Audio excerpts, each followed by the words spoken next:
महाविकास आघाडीचे उमेदवार सुभाष गोटीराम पवार यांच्या प्रचारासाठी जाहीर सभेचे आयोजन करण्यात आले होते आणि या सभेत महाविकास आघाडीच्या सुप्रियाताई सुळे या सुभाष पवार यांच्या प्रचारार्थ उपस्थित होत्या। या जाहीर सभेत उद्धव ठाकरे आणि राहुल गांधी यांच्या शब्दांचे पुनरुच्चार केले। नक्की सुप्रियाताई सुळे काय म्हणाल्या ते ऐकूयात। काय रामकृष्ण हरी, हे वामन हरी पेठेचं दुकान आहे ना, हे वामन हरी पेठेचं दुकानाचे जेव्हा उद्घाटन झालं ना तेव्हा पण तुतारीच वाजली होती।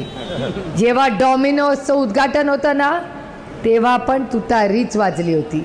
जेव्हा जेपी पार्सिक सहकारी बँक ओपनिंग झालं ना तेव्हा पण तुतारीच वाजली होती आणि जेव्हा संजीवनीचं दुकान उघडलं होतं तेव्हा पण तुतारीच वाजली होती आणि जेव्हा छत्रपती शिवाजी महाराजांनी युद्ध पुकारलं तेव्हा ही तुतारीच वाजली होती। हे युद्ध आपलं, हे युद्ध कुणाविरोधात आहे? महागाई, बेरोजगारी। दादा एक मिनिट, मला लवकर जायचं। हे युद्ध कुणाच्या विरोधात आहे? तर हे युद्ध महागाई, बेरोजगारी आणि भ्रष्टाचाराच्या विरोधात आहे। आणि इथे मी बघते सगळे आमची मशाल बसली आहे, इकडे आमच्या मशालवाल्या भगिनी बसल्या आहेत, आमचे भाऊ पण बसले आहेत। त्या दिवशी मला उद्धवजींचं भाषण आठवतं। आपल्या मनातला मुख्यमंत्री म्हणून राज्यांनी त्यांना अगदी केवढं प्रेम दिलं। त्या उद्धवजींनी परवा मुंबईच्या सभेत शब्द दिलाय आपल्याला की तुमच्या सगळ्या ज्या मूलभूत गरजा आहे, आटा, तांदूळ, तेल, 5 वर्ष आपलं सरकार आल्यावर सगळे भाव स्थिर राहतील, आम्ही महागाई वाढू देणार नाही, हा शब्द तुम्हाला देतो। आणखीन एक शब्द देते जो राहुल गांधींनी त्या दिवशी दिला। काँग्रेसचे आमचे भाऊ असतील इकडे आणि भगिनी, राहुलजींनी भाषणात असं सांगितलं की आज नंतर महाराष्ट्रातली आलेली प्रत्येक इन्व्हेस्टमेंट ही महाराष्ट्रातच राहील, ती दुसऱ्या राज्यात आम्ही जाऊ देणार नाही। जे आमच्या पोरांचे दुसऱ्याला द्यायचं आम्हाला दुःख नाही, अरे मेरे बच्चे का भला हो उसके भी भला हो, पण जर माझ्या पोराच्या ताटातलं जेवण तुम्ही काढून घेणार असाल तर नाही चालेल। आमची पोरं मेरिटमध्ये पास झाली होती। पुणे जिल्ह्यात 6 लाख नोकऱ्या येणार होत्या, त्या तुम्हालाही मिळाल्याच असत्या, त्या महाराष्ट्राच्या मायबाप जनतेच्या होत्या, पण या भारतीय जनता पक्ष आणि मित्र पक्षांनी दुसऱ्या राज्याला देऊन टाकल्या। ह्या सगळ्यात आपल्याला परिवर्तन का करायचं आहे? कारण आपल्याला महागाई, बेरोजगारी आणि हा भ्रष्टाचार थांबवायचा आहे।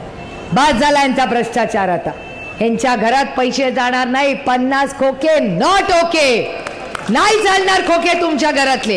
अरे खोके घेऊन घरं घेतली त्यांनी एवढी मोठी मोठी। परवा तर ह्याच एका चॅनलवर बघितलं, एक खोकेवाला बसला होता मोठा फ्लॅट 40व्या मजल्यावर आणि त्याचं दाखवत होता सगळी मुंबई दिसते। अरे इथे माझा खायचे वांदे झालेत आणि तू 50 खोके घेऊन तू एवढं मोठं घर घेतलं, गद्दारी केली हो माझ्या महाराष्ट्राची आणि महाराष्ट्राच्या मायबाप जनतेची। असं प्रशासन नको आहे आपल्याला। आपल्याला असे लोक पाहिजेत जे आपल्या सुखदुःखात आपल्या बरोबर उभे राहिले पाहिजे। म्हणून बाळ्या मामा हे अतिशय उत्तम असं उदाहरण आहे जो जायंट किलर आहे। जर हे जायंट किलर होऊ शकतात तर हे का नाही होऊ शकत?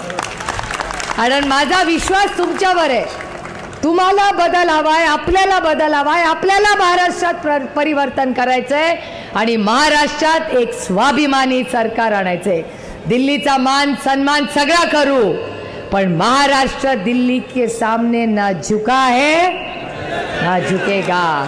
त्याच्यामुळे आपल्याला सगळ्यांना विनंती करते की आपलं चिन्ह आहे तुतारी वाजवणारा माणूस। किती नंबरला आहे? बघा योगायोग 2 नंबरवर कसा आलाय बघा। 2 नंबर म्हणजे पाणी 2, रस्ता 2, वीज 2, सेवा 2, न्याय 2। हा बाबा तुम्हाला न्याय देणार। आणि एक सांगून ठेवते, हे रेकॉर्ड करून व्हायरल केलं तरी चालेल, हे इलेक्शन भारतरत्न डॉक्टर बाबासाहेब आंबेडकरांच्या संविधानाने चालणार, कुणाच्याही मनमानीने चालणार नाही। कोणीही तुम्हाला दमदाटी केली पटकन रेकॉर्ड करा आणि माझ्याकडे पाठवून द्या। किंवा दमदाटी केली तर सांगायचं इथे नाही, ताईला फोन करायचा, तिथे दम द्यायचा। त्याचा काय कार्यक्रम करायचा आहे तो मी करते, काय काळजी करू नका. पण आपले या डरना मना आहे, कोणी घाबरायचं नाही. करू दे दमदाटी, बघते काय करतो. हा छत्रपतींचा महाराष्ट्र आहे, शाहू फुले आंबेडकरांचा महाराष्ट्र आहे. ह्यांची दमदाटी आम्ही खपून घेणार नाही म्हणजे नाही.